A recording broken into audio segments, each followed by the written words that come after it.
بسم اللہ الرحمن الرحیم۔ یہ کہانی ہے ایک ایسی زمین کی جو صدیوں سے مقدس سمجھی جاتی ہے، جہاں انبیاء نے قدم رکھے، جہاں تاریخ نے کئی عظیم سلطنتوں کو بنتے اور مٹتے دیکھا، مگر یہ وہ زمین بھی ہے جو آج ایک نہ ختم ہونے والے تنازع کا شکار ہے۔ جی ہاں، ارض فلسطین۔ لیکن کیا آپ جانتے ہیں کہ فلسطین کو بچانے کے لیے ایک عثمانی سلطان نے اپنی پوری سلطنت داؤ پر لگا دی؟ یہ کہانی ہے سلطان عبدالحمید ثانی کی، جو سازشوں میں گھر گئے مگر فلسطین پر کبھی سودا نہ کیا۔ آخر کیا تھا وہ واقعہ جب صہیونی تحریک نے خلافت عثمانیہ کے دروازے پر دستک دی اور سلطان نے ایسا جواب دیا جس نے تاریخ رقم کر دی؟ فلسطین کی سرزمین صرف جغرافیہ کا ٹکڑا نہیں بلکہ یہ دنیا کے 3 بڑے مذاہب کے ماننے والوں کے لیے ایک مقدس مقام ہے۔ مسلمانوں کے لیے یہاں مسجد اقصی ہے جہاں سے نبی اکرم صلی اللہ علیہ وسلم نے معراج کا سفر کیا۔ عیسائیوں کے لیے یہاں ایک عظیم چرچ ہے۔ یہودیوں کے لیے یہاں دیوار گریہ ہے جسے وہ اپنا مقدس مقام سمجھتے ہیں۔ سلطنت عثمانیہ نے 1517 میں سلطان سلیم اول کے دور میں فلسطین کو فتح کیا اور 4 صدیوں تک اس مقدس سرزمین کا نظم و نسق سنبھالا۔ یہاں تمام مذاہب کے مقدس مقامات محفوظ تھے اور صدیوں تک یہاں مذہبی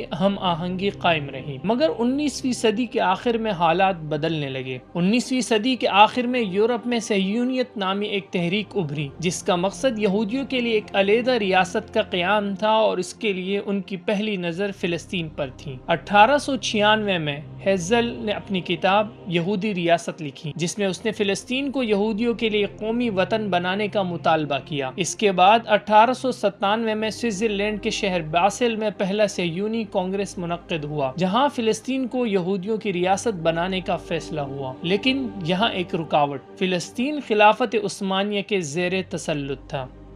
1876 میں سلطان عبدالحمید دوم عثمانی تخت پر بیٹھے۔ وہ ایک ذہین، چالاک اور دور اندیش حکمران تھے جو خلافت کو مغربی سازشوں بچانے کے لیے ہر ممکن تدبیر کر رہے تھے۔ 1898 میں ہیزل نے عثمانی حکومت سے رابطہ کیا۔ وہ چاہتا تھا کہ عثمانی حکومت فلسطین میں یہودیوں کو آباد ہونے کی اجازت دے۔ اس نے پیشکش کی کہ اگر سلطان فلسطین میں یہودیوں کو بسانے کی اجازت دے دے تو صہیونی بینکار عثمانی سلطنت کا پورا قرضہ چکا دے گے، جو اس وقت تقریباً 150 ملین عثمانی لیرہ تھا۔ یہ ایک بہت بڑی رقم تھی۔ عثمانی سلطنت اس وقت مالی مشکلات کا شکار تھی۔ یورپی طاقتیں مسلسل دباؤ ڈال رہی تھیں، لیکن سلطان عبدالحمید دوم کا جواب تاریخ میں سنہرے الفاظ میں لکھا گیا: میں اپنی مقدس زمین کو نہیں بیچ سکتا۔ یہ سرزمین میری ملکیت نہیں بلکہ پوری امت مسلمہ کی امانت ہے۔ اگر سلطنت عثمانیہ ٹکڑے ٹکڑے ہو جائے تب بھی میں فلسطین کو یہودیوں کے حوالے نہیں کروں گا۔ یہ وہ لمحہ تھا جہاں سلطان نے پوری دنیا کو بتا دیا کہ فلسطین پر کوئی سودے بازی نہیں ہوگی۔ سلطان عبدالحمید دوم نے فلسطین پر صہیونی اثر و رسوخ روکنے کے لیے کئی اقدامات کیے۔ 1892 میں ایک فرمان جاری کیا جس کے تحت کسی بھی غیر ملکی یہودی کو فلسطین میں زمین خریدنے کی اجازت نہیں تھی۔ عثمانی پولیس اور فوج کو ہدایت دی گئی کہ فلسطین میں غیر قانونی طور پر آنے والے یہودیوں کو واپس بھیجا جائے۔ 1897 میں یہودیوں کے فلسطین میں بسنے پر مکمل پابندی لگا دی گئی۔ یہ فیصلے صہیونی تحریک کے لیے ایک بڑا دھچکا تھے۔ مگر پھر تاریخ کا سب سے بڑا موڑ آیا۔ 1908 میں خلافت کے اندر یونین اینڈ پروگریس پارٹی نے بغاوت کر دی اور سلطان عبدالحمید دوم کو بے اختیار کر دیا گیا۔ 1909 میں سلطان کو تخت سے ہٹا دیا گیا اور فلسطین کا سب سے بڑا محافظ منظر سے ہٹ گیا۔ 1917 میں پہلی جنگ عظیم کے دوران برطانیہ نے فلسطین پر قبضہ کر لیا اور اسی سال بیلفور ڈکلیریشن کے ذریعے یہودیوں کو فلسطین میں بسانے کا اعلان کر دیا گیا۔ یہی وہ فلسطین تھا جسے سلطان عبدالحمید دوم نے اپنی تمام تر طاقت کے ساتھ بچانے کی کوشش کی۔ سلطان عبدالحمید دوم نے ہر ممکن کوشش کی کہ فلسطین یہودیوں کے ہاتھ نہ لگے، مگر جب خلافت کا خاتمہ ہوا تو فلسطین پر بھی قبضہ ہو گیا۔ آج جب ہم فلسطین کے یہ حالات دیکھتے ہیں تو ہم یہ سوچنے پر مجبور ہو جاتے ہیں کہ اگر خلافت عثمانیہ باقی رہتی تو یقیناً فلسطین کا یہ حال نہ ہوتا۔ جب پوری دنیا لالچ،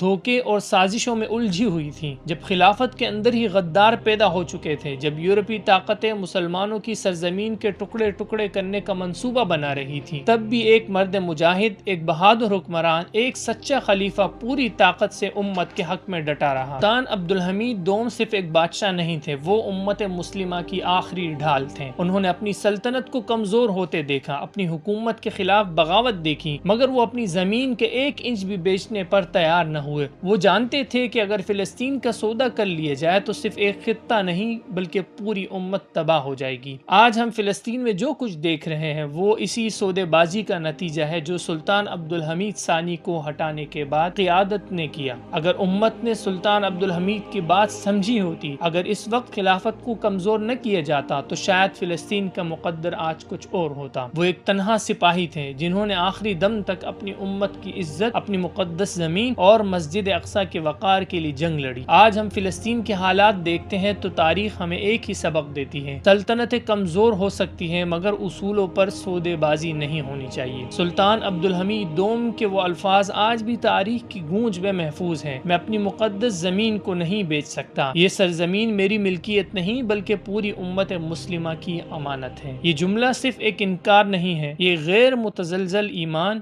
عزیمت اور قیادت کی سب سے بڑی مثال ہے۔ سلام ہو اس مرد مجاہد پر